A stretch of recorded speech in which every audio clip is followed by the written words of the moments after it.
wabarakatuh. Kembali lagi dalam pelajaran IPS, Ilmu Pengetahuan Sosial. Hari ini meskipun dalam keadaan pandemi, kita harus tetap semangat belajar.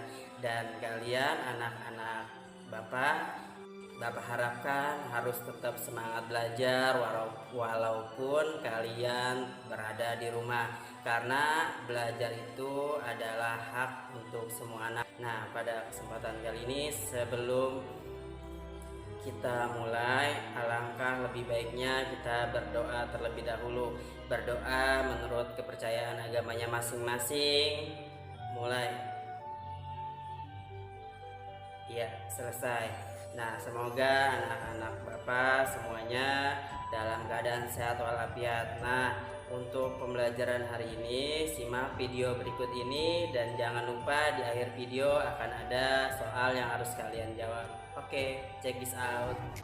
Ya, hari ini kita akan membahas tentang pembahasan soal pas genap kelas 8. Oke, langsung saja kita nomor 1. Berikut ini yang termasuk cakupan kegiatan ekonomi maritim kecuali A. Transportasi laut, B. Industri galangan kapal, C. Pengoperasian pelabuhan, D. Budidaya tanaman. Jawabannya adalah yang D. Budidaya tanaman. Lanjut ke soal nomor 2. Berikut ini yang bukan upaya meningkatkan ekonomi maritim di Indonesia adalah A. Mengenalkan batas-batas laut kepada nelayan, B. Meningkatkan kualitas SDM oleh pemerintah, C. Memberikan kebebasan oleh kapal asing, D. Memberikan bantuan untuk nelayan miskin. Jawabannya adalah yang memberikan kebebasan oleh kapal asing. Berarti jawabannya yang C. Selanjutnya soal nomor 3. Sejumlah barang yang dibeli atau diminta pada suatu harga dan waktu tertentu disebut A. Permintaan, B. Penawaran, C. Produksi, D. Distribusi. Jawabannya adalah yang betul permintaan, berarti yang A nomor 3. Selanjutnya soal nomor 4. Retribusi pendapatan dilakukan sebagai salah satu bentuk A. Jaminan sosial yang dilakukan negara kepada masyarakat, B. Pembagian pendapatan nasional, C. Pengalokasian pajak kepada penduduk miskin, D. Pemberian subsidi kepada seluruh masyarakat. Jawabannya adalah yang pembagian pendapatan nasional, berarti jawabannya yang B. Selanjutnya nomor 5. Individu, kelompok, atau lembaga yang melakukan kegiatan produksi, konsumsi, dan distribusi disebut dengan A. Pelaku industri, B. Pelaku bisnis, C. Pelaku ekonomi, D. Perilaku ekonomi. Jawabannya adalah yang pelaku ekonomi, berarti jawabannya yang C. Selanjutnya soal nomor 6. Pelaku ekonomi dalam suatu perekonomian terdiri atas A. BUMN, BUMS, dan koperasi, B. BUMN, BUMS, BUMD, dan koperasi, C. Rumah tangga keluarga, rumah tangga perusahaan, rumah tangga pemerintah, dan rumah tangga luar negeri, D. Rumah tangga konsumen, rumah tangga produsen, distributor, dan pemerintah. Jawabannya adalah yang rumah tangga keluarga, rumah tangga perusahaan, rumah tangga pemerintah, dan rumah tangga luar negeri. Berarti jawabannya yang C. Selanjutnya soal nomor 7.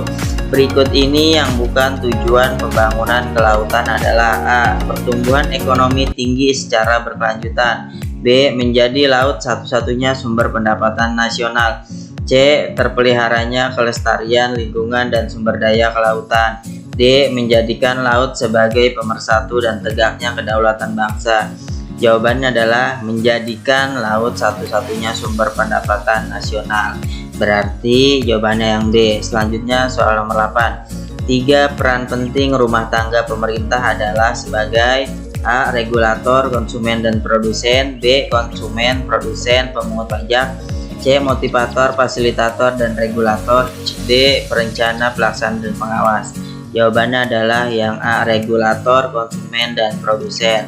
Selanjutnya soal nomor 9. Ian kembali pendapatan yang menunjukkan pada transfer uang dari orang kaya ke orang miskin disebut dengan redistribusi vertikal, redistribusi horizontal, redistribusi jaminan akses, redistribusi kredit lunak. Jawabannya adalah yang redistribusi vertikal, berarti jawabannya yang A.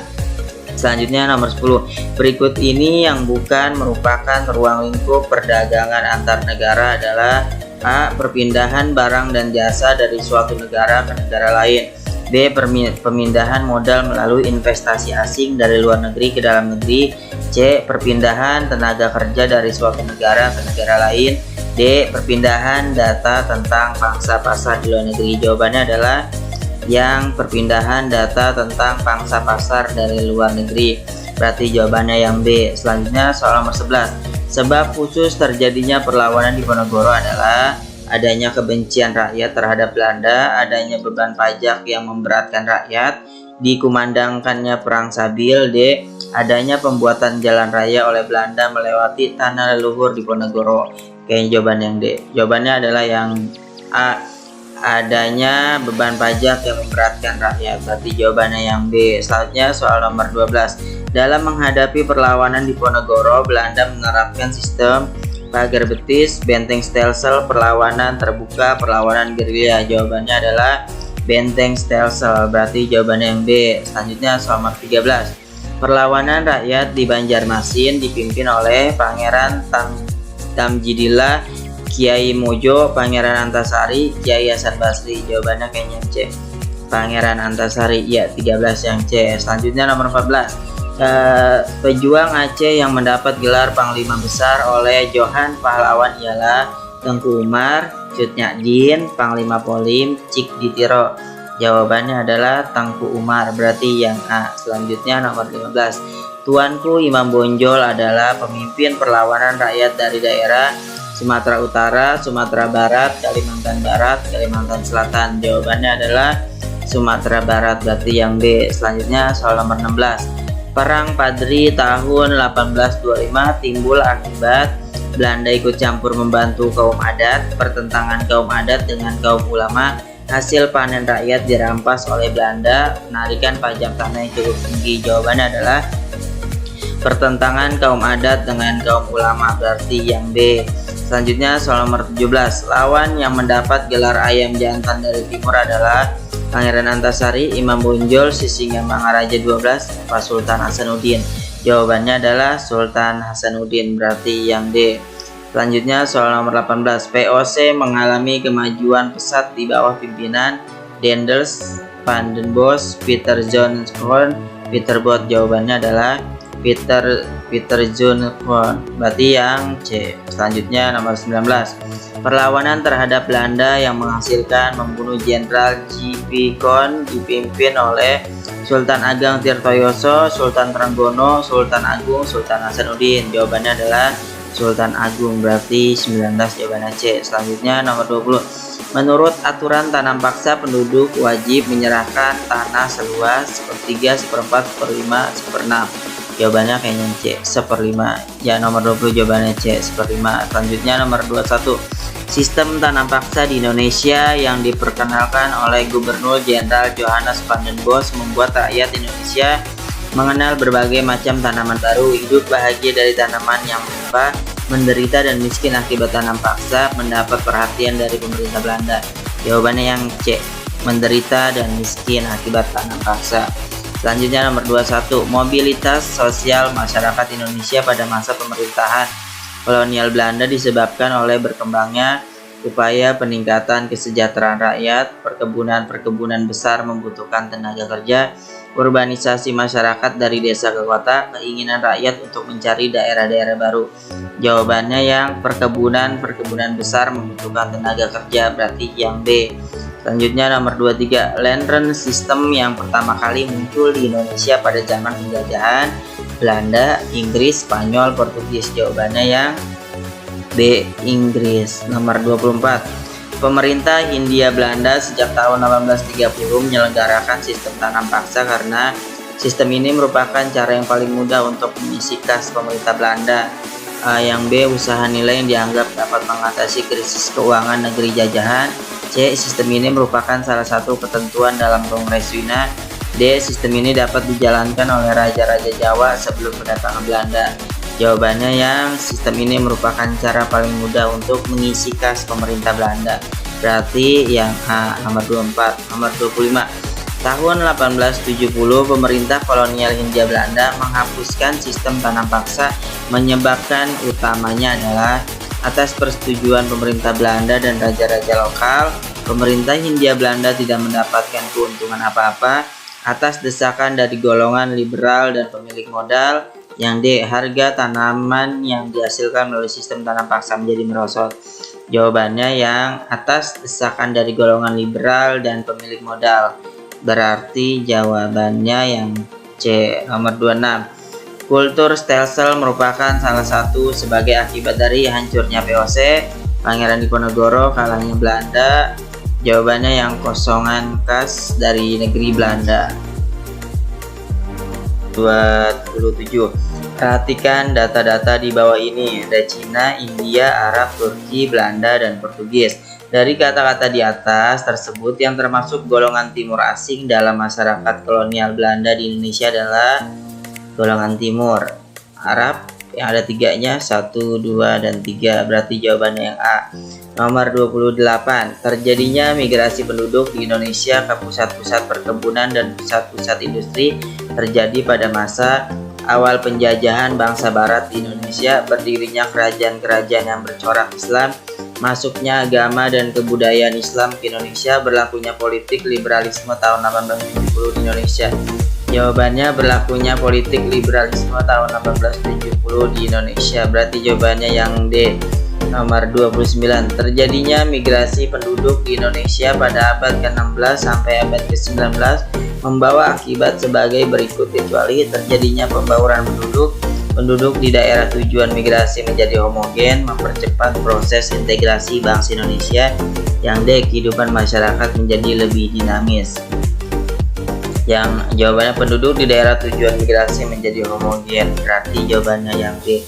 Nomor 30. Undang-undang yang dikeluarkan oleh pemerintah kolonial Belanda pada tahun 1870 yang membolehkan pemilik modal swasta asing menyewa tanah pribumi adalah Undang-Undang Perkebunan, Undang-Undang Agraria, Undang-Undang Perburuan, atau Undang-Undang Permodalan. Jawabannya kayaknya Undang-Undang Permodalan. Berarti nomor 30 jawabannya yang D, Undang-Undang Permodalan. Sekarang isian singkat. Melalui jalan raya Pos Anyer sampai Panarukan, maka proses distribusi barang dan jasa untuk kepentingan kolonial menjadi cepat dan efisien karena udah ada jalan yang dibangun. Selanjutnya, akibat Perang Jawa atau Perang Diponegoro 1825 sampai 1830 dan Perang Belgia 1830 sampai 1831, Belanda menghadapi kesulitan keuangan. Lanjut, nomor 3. Nama lain dari kultur stelsel adalah tanam paksa. Lanjut, nomor 4. Pada tahun 1848 sampai 1850 terjadi paceklik yang berkepanjangan. Hal ini mengakibatkan banyaknya kematian yang disebabkan oleh kelaparan. Selanjutnya, nomor 5. Belanda menginginkan keuntungan yang sebesar-besarnya dari Indonesia sehingga menerapkan kebijakan kerja paksa. Selanjutnya, hak melakukan monopoli perdagangan merupakan hak oktroy. Lanjut, nomor 7. Divide et impera adalah politik adu domba. Lanjut, nomor 8. Penguasaan pasar yang dilakukan oleh satu atau sedikit perusahaan disebut monopoli. Ya, apaan monopoli? Lanjut, nomor 9. Karena ketangguhan Sultan Hasanuddin diberi julukan ayam jantan dari timur. Selanjutnya, nomor 10. Janjian Bongaya adalah perjanjian antara VOC dan Hasanuddin. Oke, cukup sekian. Terima kasih. Jangan lupa dicatat soalnya langsung jawaban.